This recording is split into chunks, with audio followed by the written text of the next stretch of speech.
किनवट येथील शिवाजी चौकात असलेल्या भाग्यलक्ष्मी महिला सहकारी बँकेच्या एटीएममधून पासवर्डचा वापर करून 17,39,500 रुपये लांबवल्याचा प्रकार बँकेचे शिपाई गितेश बिमनेनिवार राहणार बेल्लोरी हा मास्टर माइंड निघाला। चौकशीत त्याने गुन्ह्याची कबुली दिली आहे। आणखी 2 कर्मचारी व एक बँक शिवाय बाहेरचा असा 4 जणांचा या चोरी प्रकरणात समावेश असल्याचं पोलिसांनी सांगितलं।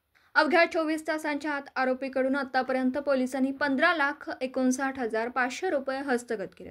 पोलीस सूत्रांनुसार 4 ऑगस्ट रविवारी रात्री बँकेच्या एटीएममधील 17,39,500 रुपयांच्या 3,479,500च्या नोटा लांबवल्या होत्या। 5 ऑगस्ट रोजी सोमवारी सायंकाळी एटीएममधील रक्कम लंपास झाल्याचा प्रकार बँक प्रशासनाच्या लक्षात आला। त्यानंतर 2 दिवस बँक प्रशासनाने चौकशी केली।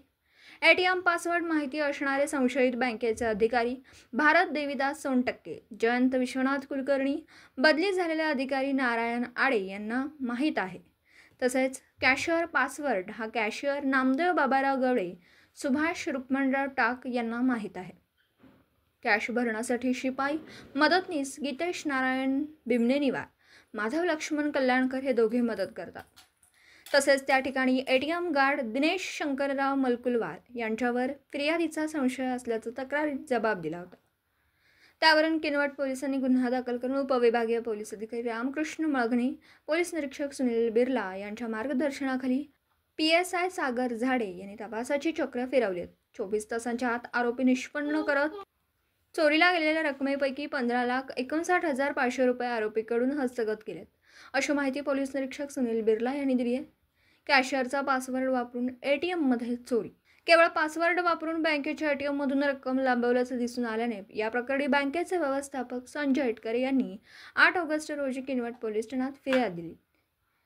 त्यात यातील संशयित व्यक्तींपैकी आरोपींनी संगनमत करून एटीएम मशीनमधील 500 रुपये दराच्या 3,479 नोटा, एकूण रक्कम 17,39,500 रुपये अज्ञात चोरट्याने त्यातील कॅसेटसह एटीएम मशीनचा अधिकारी व कॅशियर पासवर्ड वापरून मशीनमधून चोरून नेली।